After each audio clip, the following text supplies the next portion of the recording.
Арқаның ерке гүлі, Алатаудың мөлдір бұлағы. Сұлу Мақпалдың есімі дала желімен бірге еседі. Күміс шолпысы сыңғырлап, қара бүрімі беліне түскен арудың көркі бүкіл Жетісуға аңыз болған еді. Оның әр басқан қадамынан даланың нәзіктігі мен еркіндіктің асқақ рухы сезілетінді. Бірақ сол мөлдір сұлулық пен балғын жастық қатал заман мен ескі салттың құрбанына айналды. Мақпалдың мұңға толған жанарында орындалмайтын асқақ армандар мен мөлдір үміт ұшқыны бар еді. Жүрек түкпіріндегі аяулы махаббат оты оны бақытқа жетелейтіндей көрінді. Алайда қатал тағдырдың суық көлеңкесі, бай мен бидің үкімі бақытты өмірдің жолын бөгеді. Алтын сырға мен ауыр тағдыр, малға сатылған бейкүнә өмірдің ащы зары осылай басталды. Сәукеленің астындағы жас. Ақсақалдардың кесімі мен ескі заңның үкімі бір қыздың бақытын күл талқан етті. Қанаты еріксіз қайрылған аққудай, Мақпал тағдырдың құрған торынан шыға алмай зарықты.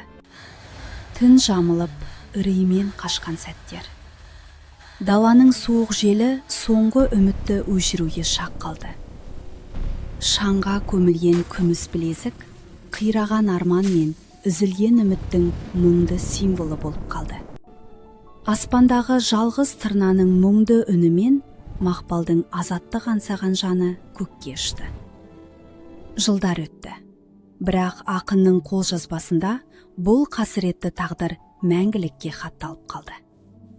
Поэзияның құлагері Ильяс Жансүгіров бұл жырда қазақ қызының намысы мен өшпес рухын бейнеледі.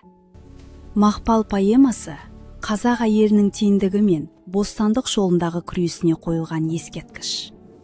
Оның әр парағынан тарихтың ащы шындығы мен махаббаттың өлмес жыры естіледі. Бүгінгі ұрпақ бұл шығармадан өткеннің сабағын алып, азаттықтың қадірін тереңірек түсінеді. Қазақ қызының тағдыры ұлттық жыр.